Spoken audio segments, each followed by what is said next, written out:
بسم اللہ الرحمن الرحیم بسم اللہ الرحمن الرحیم الحمد للہ رب العالمین والصلاة والسلام علی اشرف الانبیاء والمرسلین وعلی اہل بیتہ الطیبین الطاہرین المعصومین۔ عزیز طلباء، السلام علیکم ورحمۃ اللہ وبرکاتہ۔ امید ہے آپ سب خیریت سے ہوں گے۔ شرح الاول کتاب الصلاۃ نماز مسافر کی بحث میں پہلی شرط پر گفتگو ہو رہی ہے۔ سفر قصد مسافت کے ساتھ ہو، 8 فرسخ سفر کرنے کا قصد ہو تو نماز قصر ہوتی ہے، پہلی شرط اس کی بیان ہوئی۔ تو اب ہماری بات ہوگی اس درس میں کہ قصد مسافت کے بغیر سفر کرنے والے کا حکم کیا ہے، اس کی مثالیں، اس کی تطبیقات سب ذکر ہونے والا ہے۔ کتاب الصلاۃ فصل 10 نماز مسافر کے احکام ذکر ہو رہے ہیں۔ مسافر کی نماز قصر ہونے کی شرائط کا بیان ہو رہا ہے۔ قصد مسافت کے بغیر سفر کرنے والے کے لیے قصر کا حکم کیا ہے۔ مذکورہ صورت کی مثالیں اور تطبیقات بیان ہوں گی، متعلقہ فروعات اور مسائل کا بھی تذکرہ ہوگا اور روایات اور احادیث کو بھی پیش کیا جائے گا۔ ترتیب کے مطابق سب سے پہلے عبارت کو دیکھتے ہیں۔ فرمایا وَخَرَجَ بِقَصْدِ الْمُقَدَّرِ السَّفَرُ إِلَى الْمَسَافَةِ بِغَيْرِهِ كَطَالِبِ حَاجَةٍ يَرْجِعُ مَتَى وَجَدَهَا إِلَّا أَنْ يَعْلَمَ عَادَةً تَوَقُّفَهُ عَلَى الْمَسَافَةِ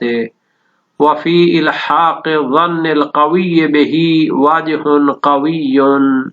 وَتَابِعٍ مُتَغَلِّبٍ يُفَارِقُهُ مَتَى قَدَرَ مَعَ إِمْكَانِهِ عَادَةً۔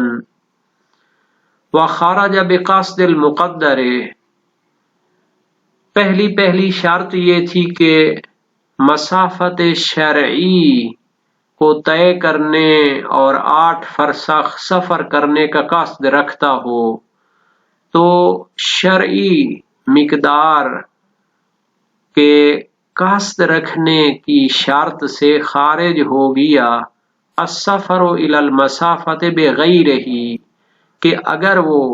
8 فرسخ کی مسافت طے کرتا ہے، سفر کرتا ہے بغیر قصد کیے کہ،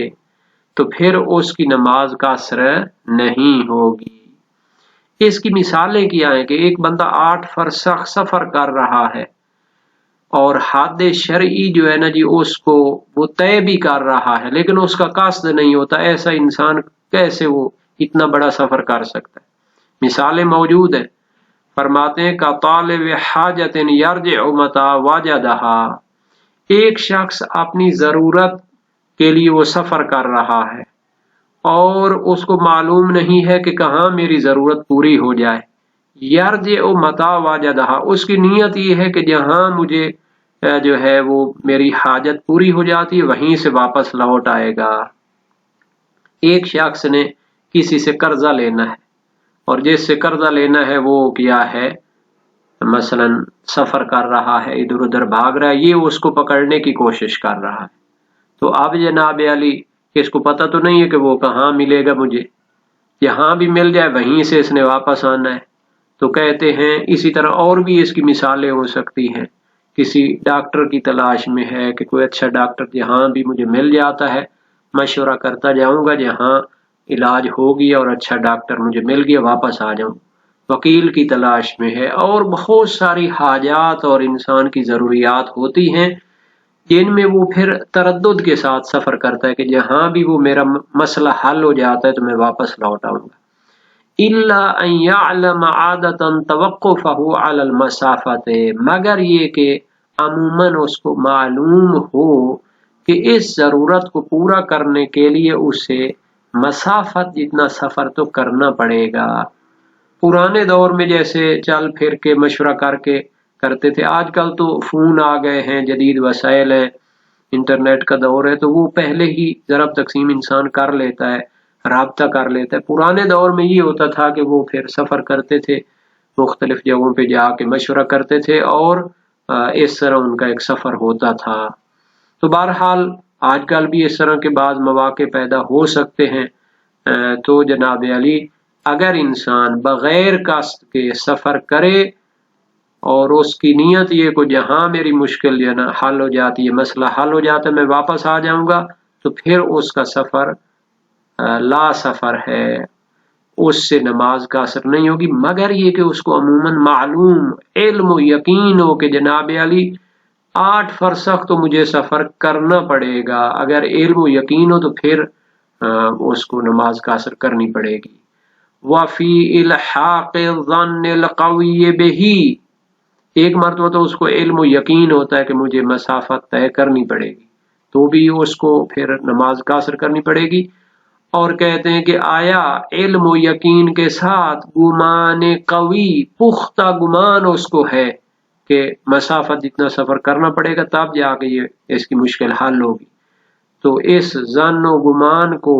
علم و یقین کے ساتھ ملحق کیا جائے گا۔ یعنی اگر انسان کو گمان ہو کہ مسافت 8 فرسخ جتنا اس کو سفر کرنا پڑے گا تب جا کے اس کی مشکل حل ہوگی، تو اس کو بھی نماز کا اثر کرنی چاہیے۔ آیا ظن کو علم و یقین کے ساتھ ملحق کیا جائے گا؟ فرماتے ہیں فی الحاق ظن واجہ قوی، اس کی قوی وجہ پائی جاتی ہے، چونکہ بہت سے موارد میں ظن اور گمان کو ملحق کیا جاتا ہے علم و یقین کے ساتھ، تو ہو سکتا ہے اس مورد میں بھی اس کے ساتھ اس کو ملحق کیا جائے، اور علم ہونے کی صورت میں اس کے لیے نماز کا اثر ہوتی تھی، تو گمان بھی ہو تو بھی اس کی نماز کا اثر ہو سکتی ہے۔ دوسری مثال کہ اس کا ارادہ نہیں ہوتا لیکن کیا ہے وہ سفر کر لیتا ہے۔ وَتَابِعٍ مُتَغَلِّبٍ، ایک شخص وہ پیروی کر رہا ہے متغلب، ظالم اور غلبہ پانے والے کی، یفارقہ، لیکن اس کا ارادہ ہوتا ہے کہ جہاں بھی مجھے موقع ملا میں اس سے فرار اختیار کروں گا۔ متا قدر مع امکان ہی، جب بھی اس کو قدرت اور موقع ملا، قدرت پیدا ہوئی تو اس کو جدا ہو جائے گا، متغلب یعنی ظالم اور جابر سے وہ جدا ہو جائے گا۔ تو یہ جو ظالم اور جابر کی پیروی میں سفر کر رہا ہے، اس کے ساتھ مجبوری کے تحت سفر کر رہا ہے، لیکن اس کا ارادہ یہ کہ جب بھی کہیں مجھے موقع ملا اور قدرت ہوئی تو میں بھاگ جاؤں گا، تو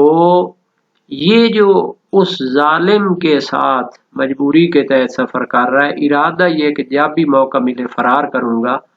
تو یہ بھی بے شک جو ہے نا مسافت طے کر جائے، 8 فرسخ مکمل کر لے، تو بھی اس کا نماز قاصر نہیں ہوگی، چونکہ یہ تو مجبوری کے تحت اس کے ساتھ جا رہا ہے، اور اس کا ارادہ یہ کہ جہاں بھی موقع ملے فرار کر جاؤں، مع امکان ہی عادتاً، لیکن یہ اس صورت میں جو ہے نا جی ہوگا جب اس کے لیے عموماً ممکن بھی ہو فرار کرنا، لیکن اگر ایسا ہو کہ اس کو بالکل جناب علی باندھ کے اور مکمل طور پر کنٹرول میں لے کے جائیں، اس کو پتہ ہو کہ اب تو میں فرار نہیں کر سکوں گا، پھر بھی اس کے لیے جو ہے نا جی وہ حکم نہیں ہوگا۔ اگر اس کو علم اور یقین ہو کہ یہ فرار نہیں کر سکتا اور اس نے مسافت طے کرنی ہے، تو پھر اس کو قاصر کرنی پڑے گی۔ یہ تو اس صورت میں کہ جب اس کے لیے فرار بھی ممکن ہو اور اس کا بھی ارادہ ہو کہ جب بھی موقع ملے میں فرار کروں گا۔ 2 مثالیں ہو گئی جناب، اور بھی اس کی مثالیں ہوں گی۔ وَمِثْلُهُ الزَّوْجَةُ وَالْعَبْدُ يُجَوِّزَانِ الطَّلَاقَ وَالْعِتْقَ مَعَ ظُهُورِ أَمَارَتِهِمَا، تیسری مثال بیوی کی ہے۔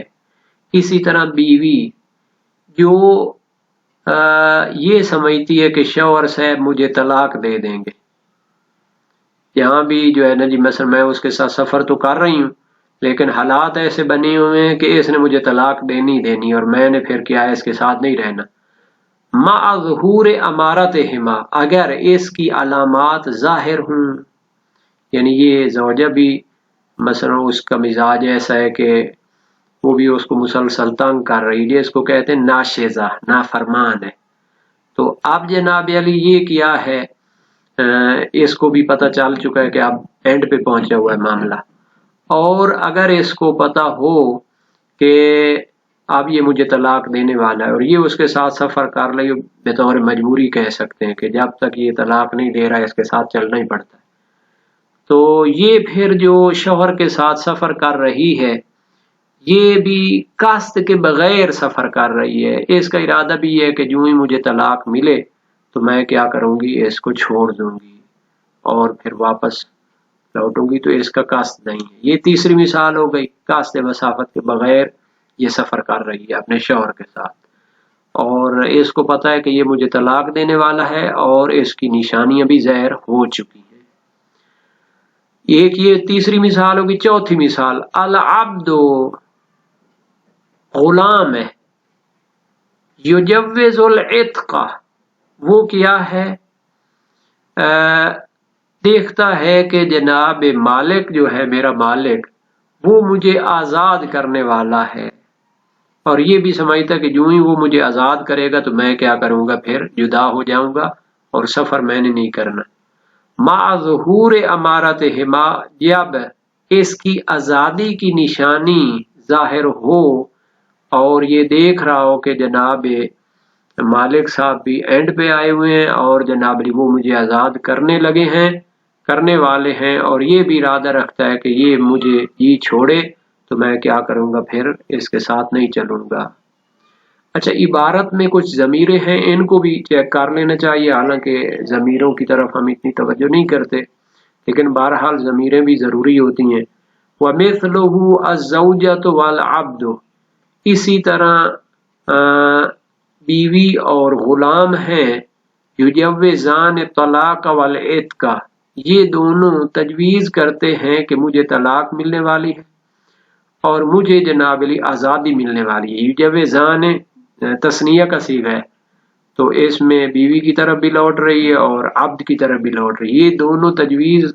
کرتے ہیں اور یہ سمجھتے ہیں کہ بیوی کو طلاق ملنے والی ہے اور عبد غلام کو آزادی ملنے والی ہے، اور یہ ذہن میں رکھتے ہیں کہ جو ہی ہمیں طلاق یا آزادی ملے گی تو ہم پھر ان کے ساتھ سفر نہیں کریں گے، تو قصد سفر کے بغیر یہ ان کے ساتھ چل رہے ہیں۔ مع ظہور امارتہما، لیکن شرط ہے کہ ان کی آزادی اور طلاق کی نشانی ظاہر ہو، تو پھر جو ان کا سفر ہے وہ قصد مسافت کے بغیر ہوگا، اور ان کا بے شک سفر 8 فرسخ بھی ہو جائے تو اس سے نماز ان کی قاصر نہیں ہوگی۔ وَلَوْ ظَنَّ التَّابِعُ بَقَاءَ الصُّحْبَةِ قَصَّرَ مَعَ قَصْدِ الْمَسَافَةِ وَلَوْ تَبْعًا۔ ایک مسئلہ اور ایک فرع ہے، جو بندہ کسی کی پیروی میں سفر کر رہا ہے، متغلب، ظالم اور جابر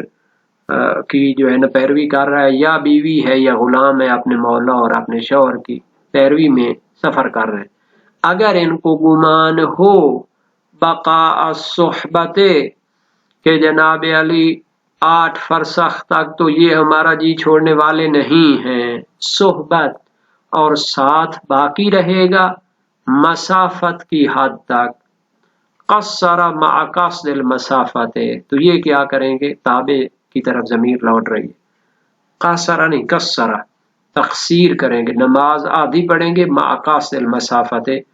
جب وہ مسافت کو طے کرنے کا قصد رکھتے ہوں، ولو طبعا، اگرچہ کہ یہ ان کا قصد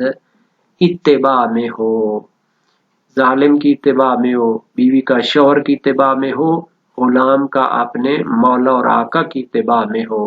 جب ان کو پتا ہے کہ 8 فرسخ سے پہلے ہمارا جی چھوٹنے والا نہیں ہے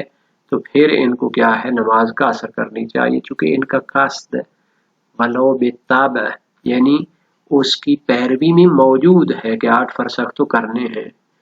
وحیث یبلغ المسافۃ یقصر، بلکہ یقصر فی الرجوع مطلقا، تو مسئلہ یہ ہو گیا تھا کہ اگر اتباع میں سفر کرنے والے کو علم ہو، گمان ہو کہ وہ مسافت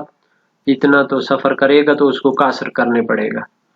اور ایک شخص بغیر قصد کے دوسرے شخص کی پیروی میں 8 فرسخ سفر کر لیتا ہے، یا لوگوں مکمل کر لیتا ہے، پہنچ جاتا ہے مسافت جتنا، یقصر فی الرجوع مطلقا، تو پھر پلٹنے کی صورت میں وہ کیا کرے گا، قاصر کرے گا مطلقاً۔ تو اس مطلقاً سے کیا مراد ہے، یعنی جب اس نے 8 فرسخ طے کر لیا اتباع میں، تو اب اس نے واپس آنا ہے تو پھر اس نے بطور مطلق کیا کرنا ہے، قصر پڑھنی ہے، چاہے اس نے وطن سے نکلتے ہوئے قصد مسافت کی تھی یا نہیں کی تھی. کیونکہ اب تو اس کو پتا ہے نا کہ میں نے جناب واپس لوٹتے ہوئے 8 فرسخ مکمل کرنے ہیں، تو پھر اس کا کیا ہو جاتا ہے، 8 فرسخ اور مسافت پوری ہے تو وہ قصر کرے گا، چاہے اس کے لیے جدا ہونا ممکن ہو یا نہ ہو، چاہے وہ طبیعت پر باقی رہے یا نہ رہے. چونکہ 8 فرسخ اس کے مکمل ہیں، اس کو علم ہے، تو پھر وہ کیا کرے گا، قصر کرے گا نماز. وَلَا يَضُمُّ إِلَيْهِ مَا بَقِيَ مِنَ الذَّهَابِ بَعْدَ الْقَصْدِ مُتَّصِلًا بِهِ مِمَّا يَقْصُرُ عَنِ الْمَسَافَةِ. اس عبارت کا کیا معنی ہے؟ ظاہری طور پر تو اس کا معنی یہ کہ لا يَضُمُّ إِلَيْهِ مَا بَقِيَ مِنَ الذَّهَابِ، ایک شخص جو ہے وہ دوسرے کی اتباع میں سفر کر رہا ہے تو وہ ضمیمہ نہیں کرے گا اپنے سابقہ سفر کے ساتھ ما باقی من الذهاب، جو جانے میں سے کیا ہے باقی بچ گیا ہے. بعد القصد، جب وہ قصد کرے، متصلا بہی، اس کے ساتھ ملا ہوا قصد، مما یقصر عن المسافت، جو کہ مسافت سے کم ہو. اس کا معنی جو ہے نا جی اس طرح ہم بیان کر سکتے ہیں کہ ایک انسان وہ کیا کرتا ہے، دوسرے کی اتباع میں سفر کر رہا ہے، تو جاتے ہوئے تھوڑا سا جو ہے سفر آگے مثلا رہتا ہے، 6 فرسخ تو وہ ایسے سفر کر چکا اتباع میں، اب 1-2 جو ہے فرسخ اس نے اور جانا ہے، تو اس کا جو قصد کے بعد جو 2 فرسخ اس کا بچتا ہے جانے کا، اس کو وہ اپنے واپس لوٹنے کے ساتھ ضمیمہ نہیں کرے گا، جو کہ مسافت سے کم ہے. جاتے ہوئے جو 2 فرسخ ہے مسافت سے کم ہے، اس کو لوٹنے والے سفر کے ساتھ ضمیمہ نہیں کرے گا. اس کی مثال کیسے ہوگی یا اس کی وجہ کیا ہے؟ کہتے ہیں کہ جانے اور آنے میں سے ہر ایک کا حکم علیحدہ ہوتا ہے. اس وجہ سے وہ جانے والی جو کچھ حصہ تو اس نے بغیر قصد کے طے کر لیا ہے اور کچھ حصہ اس کا رہتا ہے، تو وہ جانے والی مسافت کو اس میں شمار نہیں کرے گا. جانے اور آنے میں سے ہر ایک کا علیحدہ حکم ہے، جیسا کہ روض الجنان فی شرح ارشاد الاذہان میں شہید ثانی نے اس کی صراحت کی ہے.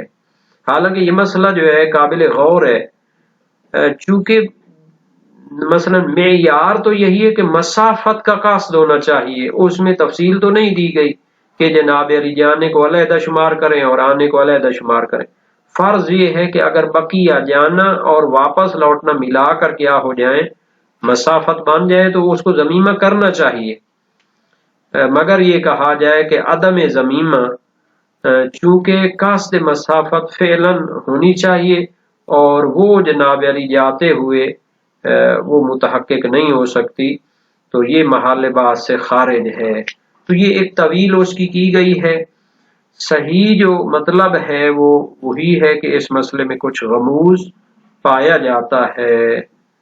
اچھا، اب جو ہے اس مسئلے کو تھوڑا سا بیان کر لیتے ہیں جو پہلے گزر چکا ہے، کہ اگر بغیر قصد کے وہ 8 فرسخ بھی کر جاتا ہے تو اس کو جو ہے پھر سفر شمار نہیں کیا جائے گا اس کا شرعی، اور اس کو قصر کا حکم نہیں دیا جائے گا. یہ جو قصر کے لیے اساسی پہلی شرط قرار دی تھی کہ قصد مسافت اس کا ہونا چاہیے، تو اس پر تمام علماء کا اتفاق ہے اور کوئی اختلاف بھی نہیں ہے. اس سے تو پھر یہ ہے کہ بغیر قصد کے اگر سفر کرے تو اس کی نماز پھر قصر نہیں ہوگی. اس کی دلیل خبر صفوان بھی ہے. سألت رضا علیہ السلام عن رجل خرج من بغداد يريد ان يلحق رجلا على راس میل فلم يزل يتبعه حتى بلغ النهروان. میں نے امام رضا علیہ السلام سے اس شخص کے بارے میں سوال کیا جو بغداد سے نکلتا ہے، ایک شخص وہ 1 میل کے فاصلے پر جو ہے نا ملنا چاہتا ہے اور وہ اس کے پیچھے چلتا رہتا ہے حتیٰ کہ نہروان تک پہنچ جاتا ہے. بہت فاصلہ ہے وہ تو. فرمایا لا یقصر ولا یفطر، نہ وہ نماز قاصر کرے نہ روزہ چھوڑے، لأنه خرج من منزله وليس يريد السفر 8 فراسخ، چونکہ وہ جب گھر سے نکلا ہے تو وہ سفر 8 فرسخ کا ارادہ نہیں رکھتا، انما خرج يريد ان يلحق صاحبه في بعض الطريق فتمادى به السير الى الموضع الذي بالغه، وہ تو ایک دوست کو ملنا چاہتا تھا راستے کے درمیان میں، لیکن وہ اسے ملا نہیں تو اس کا سفر جو ہے نا طول پکڑ گیا۔ وسائل شیعہ باب 4 ابواب نماز مسافر میں یہ حدیث موجود ہے۔ موثق عمار صحاباتی بھی امام صادق علیہ السلام سے سال تو ہوا عن الرجل یخرج فی حاجہ فیسیر 5 فراسخ و 6 فراسخ، میں نے اس شخص کے بارے میں سوال کیا جو کسی کام سے نکلتا ہے 5 یا 6 فرسخ کر جاتا ہے، ویاتی قریہ فینزل فیہ، ایک دیہات میں پہنچ کر وہاں رہتا ہے، ثم یخرج منہ فیسیر 5 فراسخ، پھر وہاں سے نکل کر 5 فرسخ کرتا ہے یا 6 فرسخ کرتا ہے، لا یجوز ذالک ثم ینزل فی ذالک الموضع، اور پھر ادھر بھی رہتا ہے۔ فرمایا لا یکون مسافرا حتی یسیر من منزلہ او قریتہ 8 فراسخ فلیتم الصلاۃ، وہ اس وقت تک مسافر نہیں ہو سکتا جب تک اپنے گھر سے یا اپنے دیہات سے 8 فرسخ نہ کرے،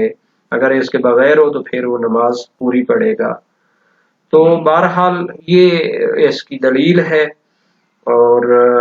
اسی طرح جو ہے جو لوگ لمبا لمبا سفر کرتے ہیں لیکن ان کی قصد مسافت نہیں ہوتی تو پھر ان کی نماز قاصر نہیں ہوگی۔